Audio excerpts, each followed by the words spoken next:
ദൈവതിരുനാമത്തിന് മഹത്വം ഉണ്ടാകട്ടെ. നമ്മുടെ പഠനത്തിന്റെ തുടർചിന്തയായി നമ്മൾ ദൈവസഭയെ പറ്റിയാണല്ലോ ചിന്തിച്ചുകൊണ്ടിരിക്കുന്നത്.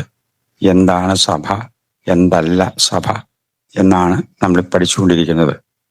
അതിൽ വീണ്ടും ജനിച്ച വ്യക്തികൾ കൂടി വരുന്ന കൂട്ടായ്മയെ സഭ എന്ന് വിളിക്കാം ഏകദേശമായി. അവിടെ എവിടെയൊക്കെ ലോകത്തിന്റെ ഏതെല്ലാം ഭാഗങ്ങളിൽ ആരൊക്കെ വീണ്ടും ജനിച്ചു എന്ന് മനുഷ്യർക്ക് തമ്മിൽ അറിയില്ലെങ്കിലും സർവശക്തനായ ദൈവം അതെല്ലാം അറിയുന്നു. അവരെല്ലാം ഉൾക്കൊള്ളുന്ന ആ കൂട്ടായ്മയെ ദൈവത്തിൻ്റെ സഭ എന്ന് പൊതുവിൽ പറയാം. അപ്പോൾ ദൈവസഭയിൽ ആരൊക്കെ അംഗങ്ങളാണ് എന്ന് സത്യത്തിൽ നമുക്ക് അങ്ങനെ കൃത്യമായിട്ട് പറയാൻ പറ്റില്ല. അത് ദൈവത്തിന് മാത്രമേ അറിയുള്ളൂ. നമുക്കറിയാമല്ലോ, കൊരിന്ത്യർക്കെഴുതിയ ലേഖനത്തിന്റെ 3-ാം അധ്യായത്തില് നമ്മുടെ ദൈവത്തിന്റെ ആലയമാകുന്നു എന്ന വാക്യമുണ്ട്. കൊരിന്ത്യർക്കെഴുതിയ 1-ാം അധ്യായം അതിന്റെ 3-ാം അധ്യായത്തിന്റെ 9-ാം വാക്യത്തിൽ നമ്മളിങ്ങനെ വായിക്കുന്നുണ്ടല്ലോ. അതിന്റെ 16-ാം വാക്യം, നിങ്ങൾ ദൈവത്തിന്റെ മന്ദിരം എന്നും ദൈവത്തിന്റെ ആത്മാവ് നിങ്ങളിൽ വസിക്കുന്നു എന്നും അറിയുന്നില്ലയോ? ദൈവത്തിന്റെ മന്ദിരം നശിപ്പിക്കുന്നവനെ ദൈവം നശിപ്പിക്കും. അതുപോലെ തന്നെ കൊരിന്ത്യ ലേഖനത്തിന്റെ തന്നെ 6-ാം അധ്യായത്തിന്റെ 19-ാം വാക്യത്തിലും അതേമാതിരിയുള്ള ഒരു ആശയം നമുക്ക് കാണാം. അതിൽ കാണുന്നത്, ദൈവത്തിന്റെ ദാനമായി നിങ്ങളിലിരിക്കുന്ന പരിശുദ്ധാത്മാവിന്റെ മന്ദിരമാകുന്നു നിങ്ങളുടെ ശരീരം എന്നും നിങ്ങളെ വിലയ്ക്ക് വാങ്ങിയിരിക്കിയാൽ നിങ്ങൾ താന്താങ്ങൾക്കുള്ളവരല്ല എന്നും അറിയുന്നില്ലയോ? അതിന്റെ 7-ന്റെ 23 കൃത്യമായിട്ട് വീണ്ടും പറയുന്നുണ്ട്, നിങ്ങളെ വിലയ്ക്ക് വാങ്ങിയിരിക്കുന്നു, മനുഷ്യർക്ക് ദാസന്മാരാകരുത്. സഹോദരന്മാരെ, ഓരോരുത്തൻ വിളിക്കപ്പെട്ട സ്ഥിതിയിൽ തന്നെ ദൈവസന്നിധിയിൽ വസിക്കട്ടെ. പിന്നെ നമുക്കറിയാം, വെളിപ്പാട് പുസ്തകം 5-ന്റെ 9-ാം വാക്യത്തിലെ കൃത്യമായിട്ട് നമ്മൾ എങ്ങനെയാണ് വിലയ്ക്ക് വാങ്ങിയിരിക്കുന്നത്, ആരാണ് വിലയ്ക്ക് വാങ്ങിക്കുന്നത്, എന്തിനു വേണ്ടി വിലയ്ക്ക് വാങ്ങിക്കുന്നതൊക്കെ കൃത്യമായിട്ട് രേഖപ്പെടുത്തിയിട്ടുണ്ട്. ഞാൻ അതിലേക്കൊന്നും കിടക്കാൻ ആഗ്രഹിക്കുന്നില്ല. ഞാൻ ചുരുക്കി പറഞ്ഞു വരുന്നതിന്റെ ആശയം ഇതാണ്. അങ്ങനെ യേശുക്രിസ്തുവിന്റെ തിരുരക്തത്താൽ വിലയ്ക്ക് വാങ്ങപ്പെട്ട അല്ലെങ്കിൽ വീണ്ടും ജനിച്ച ദൈവമക്കൾ കൂടി വരുന്ന ആ കൂട്ടായ്മയെ സഭ എന്ന് വിളിക്കാം. വലിയ ഹോള് പണിത് അവിടെ അലങ്കാരമൊക്കെ കാണിച്ച് വലിയ ഷോ കാണിച്ചില്ല. അത് ദൈവത്തിന്റെ ആലയമല്ലേ അല്ല. ദൈവത്തിന്റെ ഭൂമിയിൽ ആരാണ് ആലയം പണിയുന്നത്? നമുക്കറിയാം, പഴയ നിയമകാലത്ത് മോശയ്ക്ക് ദൈവം കാണിച്ചു കൊടുത്ത മാതൃക പ്രകാരം ദൈവം ഒരു കൂടാരമുണ്ടാക്കി. അത് ദൈവം അതിന്റെ അളവും തൂക്കവും അതൊക്കെ എല്ലാം കൃത്യമായി എല്ലാം വിശദീകരിച്ചു കൊടുത്തു. ആ മാതൃക കാണിച്ചു കൊടുത്തു. അതിൻ പ്രകാരം സമാഗമന കൂടാരം പഴയ നിയമകാലത്ത് മോശയുടെ കാലത്ത് പണിതു. ദാവീദിന്റെ കാലം വരെ അതുണ്ടായിരുന്നു. ദാവീദിന് പിന്നെ ഹൃദയത്തിൽ ഒരു ആഗ്രഹം തോന്നി, ഇങ്ങനെ ചെറിയൊരു കൂടാരം പോരാ, ദൈവത്തിനൊരു ആലയം പണിയണമെന്ന്. എന്നാൽ ദൈവം പറഞ്ഞു, നീ പണിയണ്ട, നിന്റെ മകൻ ശലോമോൻ അത് പണിയുമെന്ന്. ദൈവം ആ ആലയത്തിന്റെ മാതൃകയും അതിന്റെ അളവും കാര്യങ്ങളും കൃത്യമായി ദാവീദിന് കാണിച്ചു കൊടുത്തു. ആ ദാവീദിന് കിട്ടിയ ആ ദൈവത്തിന്റെ ആലയത്തെ പറ്റിയുള്ള വിശദാംശങ്ങളെല്ലാം ദാവീദ് ശലോമോന് പറഞ്ഞു കൊടുത്ത് ആ ശലോമോൻ അതനുസരിച്ച് അതിമനോഹരമായ ഒരു ആലയം പണിതു. ആ ആലയം ആണ് ദൈവത്തിന്റെ ഈ ഭൂമിയിലുള്ള യെരൂശലേമിൽ ഉണ്ടായിരുന്ന മന്ദിരം. അത് നമുക്കറിയാമല്ലോ, അത് പലവട്ടം തകർക്കപ്പെട്ടു. യേശുക്രിസ്തുവിന്റെ കാലത്തും ആലയം ഉണ്ടായിരുന്നു, പക്ഷെ അത് പിന്നത്തേതിൽ തകർക്കപ്പെട്ടെങ്കിലും ഇതുവരെയും പണിയാതെ കിടക്കുകയാണ്. ഏതാണ്ട് 2000 വർഷത്തോളമായില്ലേ ഏകദേശം ആ ആലയം നഷ്ടപ്പെട്ടിട്ട്.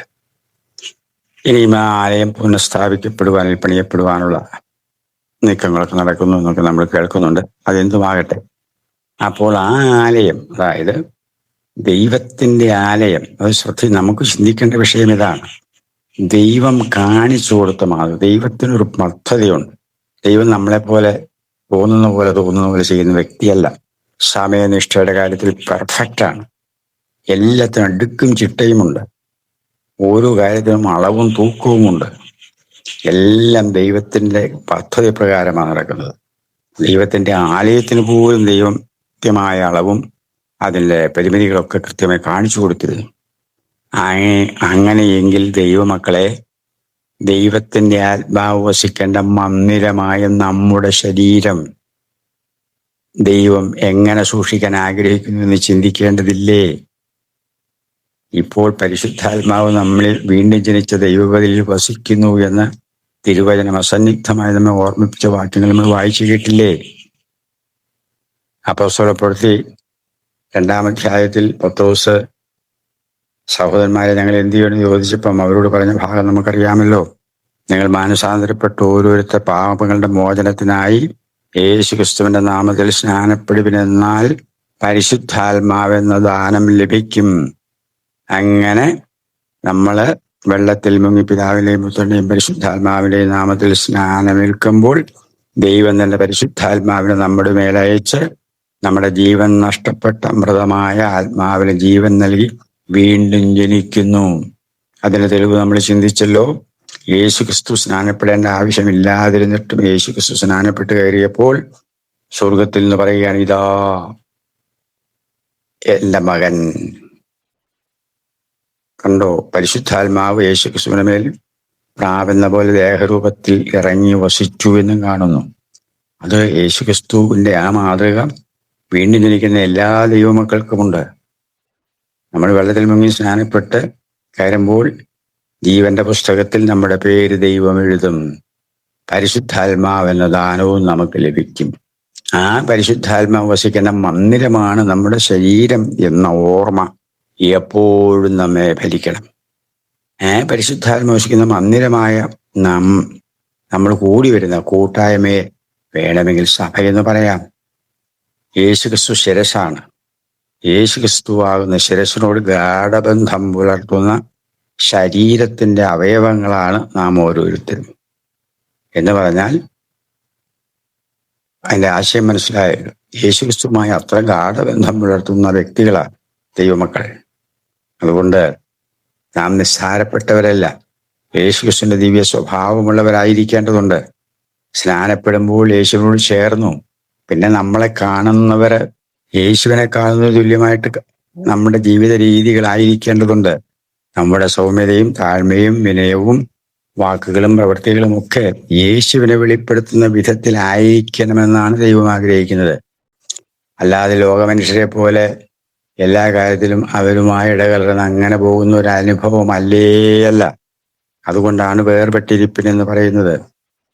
ഇതൊക്കെ നമ്മുടെ ഇടയ്ക്കൊന്ന് സൂചിപ്പിച്ചതാണെങ്കിലും സന്ദർഭവശാൽ ഞാൻ സൂചിപ്പിച്ചതേ ഉള്ളൂ. അപ്പോൾ അങ്ങനെയുള്ള ദൈവജനം കൂടി വരുന്ന കൂട്ടായ്മ, വലിയ മെഗാ ചർച്ച് എന്ന് പറഞ്ഞ വലിയ ആയിരങ്ങൾ കൂടി വരുന്ന സഭ, അത് സംഘടനയാണ്. അത് പണം ഉണ്ടാക്കാനുള്ള വെറും അഭ്യാസം മാത്രമാണ്. ഒരു ആത്മീയ വർധനയും അവിടെ ഉണ്ടാകത്തില്ല. അതൊക്കെ വേറൊരു യേശുവാണ്, വേറൊരു ആത്മാവാണ്, വേറെ വഴികളാണ്. നമുക്ക് അങ്ങനെയുള്ളത് വേണ്ട. ഞാൻ ആദ്യം സൂചിപ്പിച്ചതുപോലെ പരമാവധി വന്നാൽ ഒരു 50 പേര്. അതിൽ കൂടുതൽ വന്നാൽ നമുക്ക് എങ്ങനെ പേഴ്സണലായിട്ടൊരു ഇന്റിമസി വരത്തില്ലല്ലോ. അപ്പോൾ അതിനാണ് ഒരു 20 അടി വീതിയിൽ 40 അടി നീളത്തിലുള്ള ഒരു ഹോള് പണിതാൽ വർഷകാലത്ത് മഴ നനയാതിരിക്കാം, വേനൽക്കാലത്ത് വെയിൽ തട്ടാതെ നമുക്ക് കൂടി വരാനൊരു സൗകര്യം. അങ്ങനെ ഒരു ഹോള് പണിതാൽ അത്യാവശ്യം ഒരു ചെറിയ കിച്ചൺ, ചായ ഇടാനോ എന്തെങ്കിലും ആവശ്യത്തിന് ഒരു ചെറിയ കിച്ചണും, ഒരു ഓഫീസ് റൂമും വേണം, ഒരു സിറ്റ് ഔട്ട് വേണം, 2 ടോയ്ലറ്റും വേണം. അത്രയും സൗകര്യം ഉണ്ടെങ്കിൽ ഹോളായല്ലോ. പിന്നെ പാഴ്സനേജിന്റെ പ്രശ്നം ഉദിക്കുന്നില്ല. എൻ്റെ അഭിപ്രായത്തിൽ ബ്രദറൻ അസംബ്ലി ചെയ്യുന്നത് പോലെ അതാത് പ്രദേശത്തെ സഭകളിൽ നിന്ന് യോഗ്യരായ ആളുകളെ കണ്ടെത്തി പ്രാർത്ഥിച്ച ആത്മാവിൽ ദൈവം തന്നെ, ഈ കർത്താവായ യേശു പോലും തന്റെ ശിഷ്യന്മാരെ തിരഞ്ഞെടുക്കുന്നതിന് മുമ്പ് പോയി പ്രാർത്ഥിച്ച് ആത്മനിയോഗം പ്രാപിച്ചിട്ടാണ് ശിഷ്യന്മാരെ തിരഞ്ഞെടുത്തത്.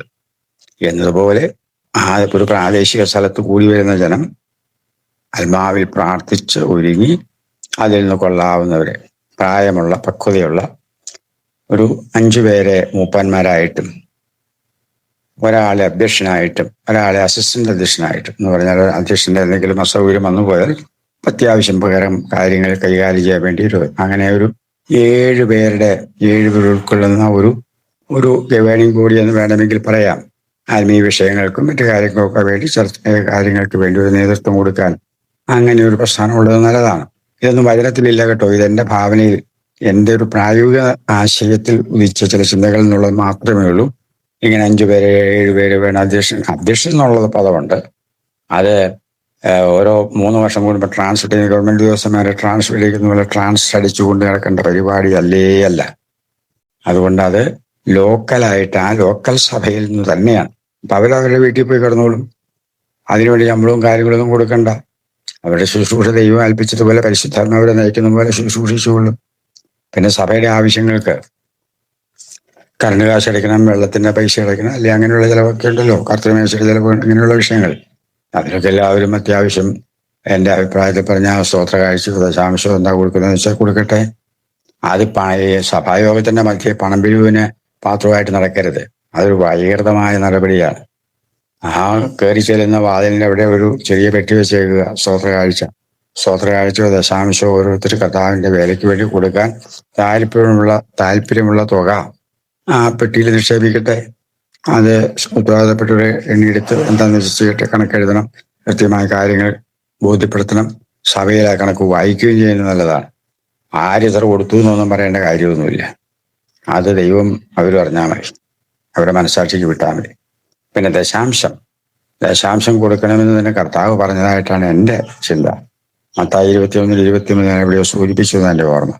ആ വാക്യം വായിച്ച് ദൈവജനം ധ്യാനിച്ചുകൊള്ളൂ.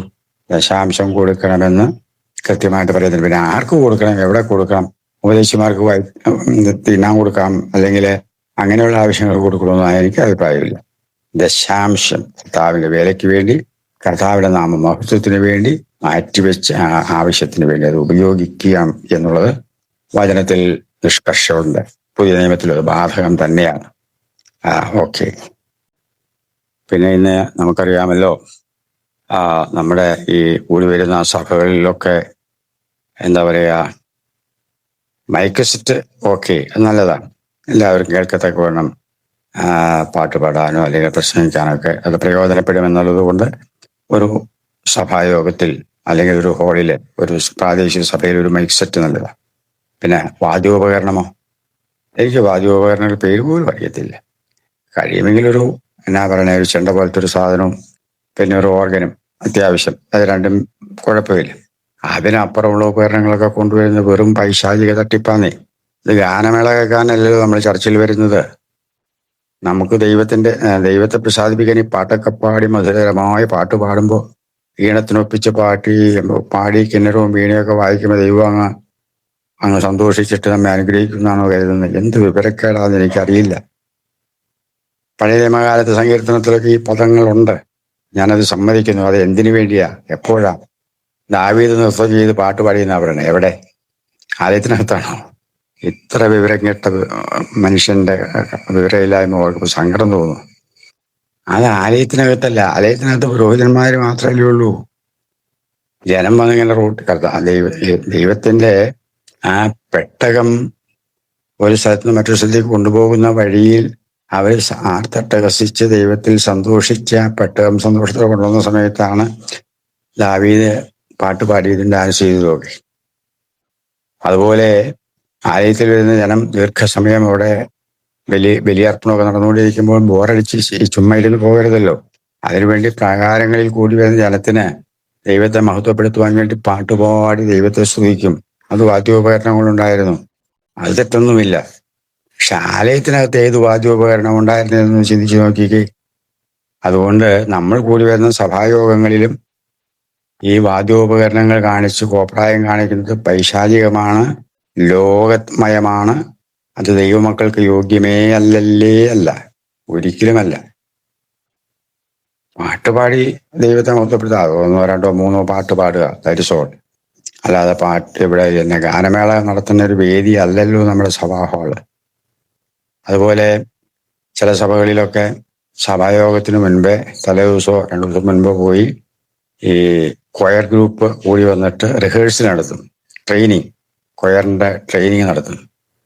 ആത്മാവിൽ ആരാധിക്കുന്ന ജനത്തിന് ഈ പ്രാക്ടീസ് എന്താ, റിഹേഴ്സൽ എന്താ? ഇത് നാടകമാണോ? എനിക്കറിയില്ല. എന്തൊക്കെ വൈരൂപ്യങ്ങളാ കാട്ടിക്കൂട്ടുന്നതെന്ന് ഒരു പിടിയുമില്ല. ഇത് നമുക്ക് പാട്ടുപാടി രസിക്കാനുള്ള സ്ഥലമല്ലേ അല്ല. ദൈവത്തെ ആത്മാവിൽ ആരാധിക്കേണ്ട സ്ഥലമാണ്. അല്ല, ആ പരിശുദ്ധാത്മാവാണ് നമ്മെ നയിക്കേണ്ടത്. അല്ലാതെ ഇത് എഴുതി കൂട്ടി നാടകം റിഹേഴ്സൽ നടത്തുന്നത് പോലെ ആരാധനയ്ക്ക് റിഹേഴ്സൽ നടത്തി വരികയല്ല ഇത്. അതുപോലെ പാട്ടുപാടുന്നതല്ല ആരാധന. അത് ദൈവത്തെ മഹത്വപ്പെടുത്താൻ നമുക്ക് ഒരു സമയം ചെലവഴിക്കാൻ ദൈവത്തെ മഹത്വപ്പെടുത്തി നമുക്ക് സന്തോഷിക്കാനുള്ള വേദി എന്നുള്ളതേ ഉള്ളൂ. ദൈവത്തിന് അതിനകത്ത് വലിയ പ്രസാദമൊന്നും ഉണ്ടെന്ന് എനിക്ക് തോന്നുന്നില്ല. ദൈവം നമ്മുടെ അനുസരണയിലും നമ്മുടെ വിശ്വസ്തതയിലും വിശുദ്ധിയിലുമാണ് സന്തോഷിക്കുന്നത്. കർത്താവ് പറഞ്ഞ രൂപം നമുക്കറിയാമല്ലോ. ഒരു പിതാവിന് 2 മക്കളുണ്ടായിരുന്നു. പിതാവ് വന്ന് ഒരുത്തനോട് പറഞ്ഞു, നാളെ രാവിലെ പോയി തോട്ടത്തിൽ പോയി പണിയണമെന്ന് പറഞ്ഞു. അവൻ പറഞ്ഞു, ഞാൻ പോകില്ല എന്ന് പറഞ്ഞു, എനിക്ക് പറ്റില്ല എന്ന് പറഞ്ഞു. ഉടനെ അടുത്ത മകനിലേക്ക് എത്തുന്നു. അവൻ പറഞ്ഞു, ഞാൻ പോയിക്കോളാം, ഞാൻ പോയി ചെയ്തോളാം എന്ന് പറഞ്ഞു. എന്നിട്ട് ആദ്യം പറഞ്ഞു പോകില്ല എന്ന് പറഞ്ഞവൻ അനുദപിച്ച് സ്ഥലത്ത് പോയി പണിതു. ഞാൻ പോകാം അപ്പാ എന്ന് പറഞ്ഞവൻ പോയുമില്ല. അവൻ അനുസരണക്കേട് കാണിച്ചു. ഇതിലേത് മകനാണ് അപ്പനെ പ്രീതിപ്പെടുത്തിയതെന്ന് ചോദിച്ച കർത്താവിന്റെ ചോദ്യം നമുക്കറിയാമല്ലോ. ഇതുപോലെയാണ്. എന്തെങ്കിലും വെറുതെ കുറെ ഒച്ച കുറിച്ച് കുറെ പാട്ടൊക്കെ പാടി അങ്ങനെ ദൈവത്തെ സ്തുതിച്ചാൽ അങ്ങനെ ദൈവം സന്തോഷിച്ച് പോകുമെന്നൊന്നും കരുതരുത്. യാക്കോബിന്റെ ലേഖനത്തിൽ വാക്യമുള്ള വിധിഭേദങ്ങളാൽ ദൈവത്തിന് ആച്ഛാദനമില്ല. നമ്മൾ കുറെ പൂഴ്ത്തിയാലോ സ്തുതിച്ചാലോ ഒന്നും ദൈവത്തിന് പ്രത്യേകിച്ച് ഒരു മാറ്റവും ഇല്ല. ദൈവം നമ്മെക്കുറിച്ച് ആഗ്രഹിക്കുന്നത് ദൈവം പറഞ്ഞിട്ടുള്ള കൽപ്പനകൾ കൃത്യമായി വിശ്വസ്തയോടെ അനുസരിക്കുന്നുണ്ടോ ഇല്ലയോ എന്നുള്ളതാണ് വിഷയം. വിശുദ്ധിയും വേർപാടും നിലനിർത്തുന്നുണ്ടോ എന്നതാണ് വിഷയം. അതാണ് ദൈവം നമ്മെക്കുറിച്ച് ആഗ്രഹിക്കുന്നത്. അതുകൊണ്ട് ഇന്ന് കാണുന്ന ഇത്തരം ഈ ആരാധനാ രീതികൾ ആരാധനയേ അല്ല, അതൊക്കെ ഷോയാണ്, വെറും പ്രഹസനങ്ങൾ മാത്രം. അതേസമയം നമ്മുടെ കുടിയുരുവുകളിൽ നമ്മുടെ കർത്തൃമേശ വളരെ ഗൗരവമായി കാണേണ്ട ദൈവത്തിന് ഏറ്റവും പ്രസാദമുള്ള വിശുദ്ധമായ ആരാധനയുടെ ഭാഗമാണ്. അതതിൻ്റെ ഗൗരവത്തോടും ഭയത്തോടും ഭക്തിയോടും കൈകാര്യം ചെയ്യേണ്ടത് അനിവാര്യമാണ്. കലമിൽ എല്ലാ ഞായറാഴ്ചയും നമ്മുടെ കുടിയുരുവുകളിൽ ഈ കർത്തൃമേശ നിർബന്ധമായി നടത്തണമെന്ന ആശയക്കാരനാണ്. ഇതൊരു പ്രസംഗ രൂപത്തിലല്ല ഞാൻ സംസാരിക്കുന്നത് കേട്ടോ. അല്പം വിശാലമായി അല്പം വിശദമായി സംസാരിച്ചു പോവുകയാണ്. അടുക്കും ചിട്ടയും ഒരുപക്ഷെ ഈ എൻ്റെ വാക്കുകളിൽ തോന്നിയെന്ന് വരത്തില്ല. പക്ഷേ സഭയിൽ വേണ്ടതും വേണ്ടാത്തതുമൊക്കെ ഞാൻ സൂചിപ്പിക്കുന്നുണ്ട്. നമുക്കറിയാമല്ലോ, ഇത്തരം ഈ കൊയറിൻ്റെ റിഹേഴ്സലും പ്രാക്ടീസും ഒക്കെ ദൈവസഭയ്ക്ക് ചേർന്നതല്ലെന്ന് ഒരിക്കൽ കൂടി ഉറപ്പിച്ച് ഞാൻ ആ ഭാഗം വിടുകയാണ്. അതുപോലെ കൂടി വരുന്ന ദൈവജനത്തിൻ്റെ നടുവിൽ ആ ആലയത്തിൽ, അല്ലെങ്കിൽ ആലയം എന്ന് പറയേണ്ട കാര്യമില്ല, ഹാളിനകത്ത് അല്ലെങ്കിൽ കൂടി വരാൻ ഉപയോഗിക്കുന്ന ആ അന്തരീക്ഷത്തിൽ, ആ കെട്ടിടത്തിനകത്ത് യാതൊന്നിൻ്റെയും വിഗ്രഹമോ രൂപങ്ങളോ പാടില്ല.